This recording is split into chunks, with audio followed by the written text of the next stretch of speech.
In this video, I'm gonna be showing you how to change your wallpaper on iPhone.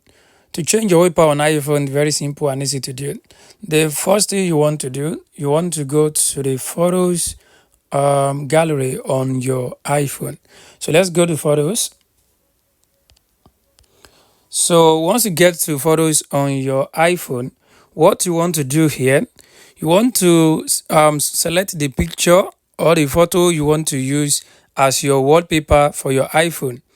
So let's just select one picture here. Once you get the picture you want to use, you have to tap and hold on that picture for just 1 second.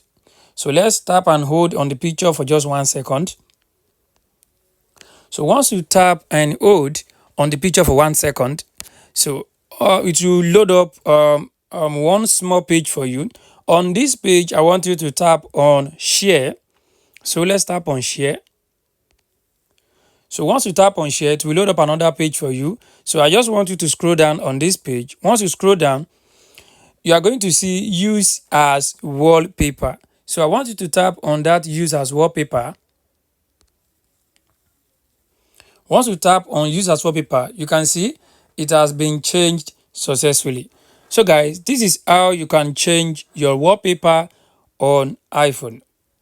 If you want to do this, one thing before I forgot, one thing you can actually do again, this thing you have to just pinch and zoom in, just have to pinch and zoom in so that it will fit your screen. Once it fits your screen, if you check the top right corner, you're going to see add over there. Just tap on add. Once you tap on add, it will be added to your wallpaper. So guys, this is how to change your wallpaper very easy. Thanks for watching.